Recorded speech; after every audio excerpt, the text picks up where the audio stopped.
आत्मीय भाइयों एवं बहनों, विगत वीडियो में गायत्री तपोभूमि की स्थापना एवं माताजी को प्रथम गुरु दीक्षा पर चर्चा की जा चुकी है। अब इस वीडियो में गुरुदेव द्वारा गायत्री परिवार का विस्तार पर चर्चा होगी। आपसे अनुरोध है कि यदि अब तक इस चैनल को सब्सक्राइब नहीं किए हैं तो इस चैनल को सब्सक्राइब अवश्य कर लेंगे, क्योंकि हम गुरुदेव माताजी से संबंधित वीडियो इस चैनल के माध्यम से बराबर लाते रहते हैं।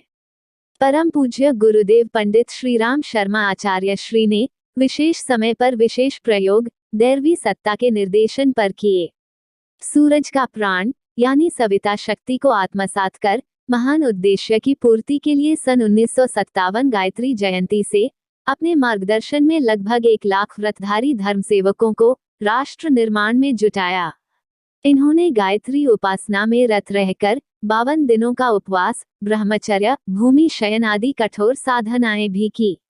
इस सामूहिक साधना की पूर्ण आहुति 1000 कुंडों की यज्ञशालाओं में कार्तिक सुदी 12 से पूर्णिमा तक यानी 23 से 26 नवंबर 1958 तक 4 दिनों में संपन्न किए। इसमें लाखों याज्ञिकों के द्वारा आहुतियां दी गई। इस महापुरस्चरण की पूर्णाहुति में निर्धारित जप का करना था। देश भर के गायत्री उपासकों को बुलाया गया, जिन्होंने समस्त विधि विधानों को पूरा कर गायत्री उपासना संपन्न की। ज्ञानवृद्ध, आयुवृद्ध, लोकसेवी पुण्यात्मा, संत पुरुषों के पते भी मांगे गए। पता लगाकर सभी को मथुरा में सन 1958 के सहस्त्र कुंडीय यज्ञ में आमंत्रित किए गए। प्रसन्नता की बात थी कि उनमें से एक भी अनुपस्थित नहीं रहे।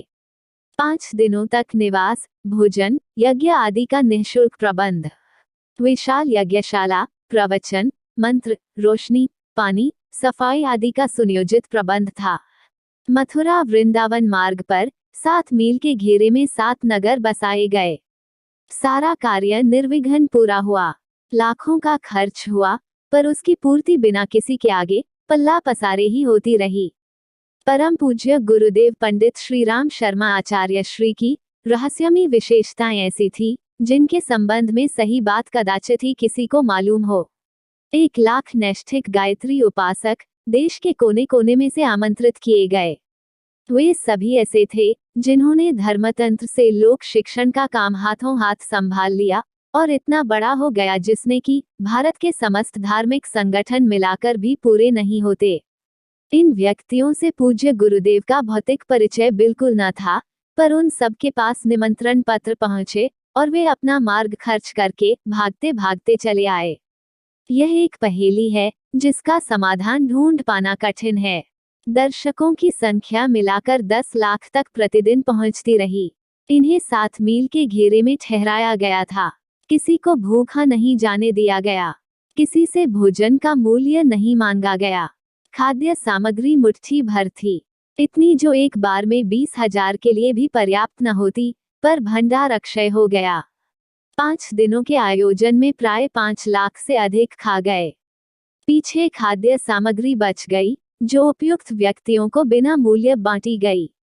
व्यवस्था ऐसी अद्भुत रही जैसी हजारों कर्मचारी नौकर रखने पर भी नहीं कर सकते थे।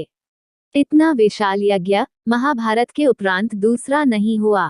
उस महान ऐतिहासिक यज्ञ के बाद लगभग 6000 गायत्री परिवार शाखाओं का गठन हुआ।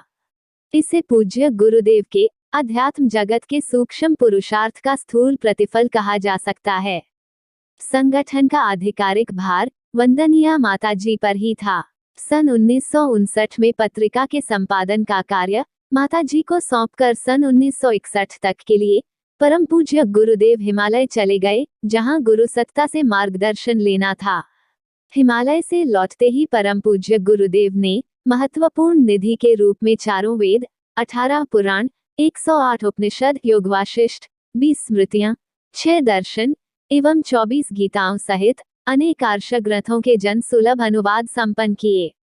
आर्ष वाङ्मय का पुनरुद्धार वस्तुतः परम पूज्य गुरुदेव की पूरे समाज को एक महत्वपूर्ण देन है। इसका सही मूल्यांकन अभी भी किया जाना है। सन 1963 में युग निर्माण योजना एवं युग निर्माण सत्संकल्प के रूप में मिशन का घोषणा पत्र प्रकाशित हुआ। परम पूज्य गुरुदेव पूर्व निर्धारित कार्यक्रम के अनुसार एक वर्ष 1960-61 में हिमालय अज्ञातवास में रहे। वंदनीय माताजी ने अखंड ज्योति संस्थान एवं गायत्री तपोभूमि की व्यवस्था देखी। हिमालय की उसी प्रवास काल की अनुभूतियां गुरुदेव के सुनसान के सहचर नामक पुस्तक में संकलित है।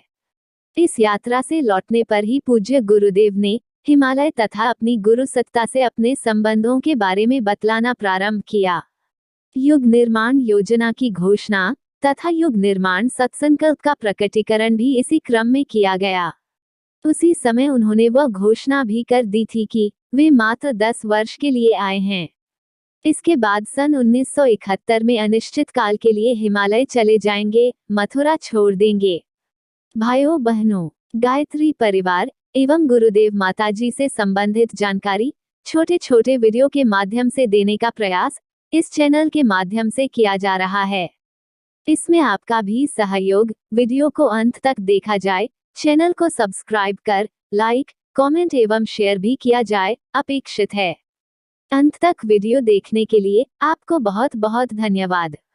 आपके मंगलमय जीवन की कामना गुरुदेव माताजी से करते हैं।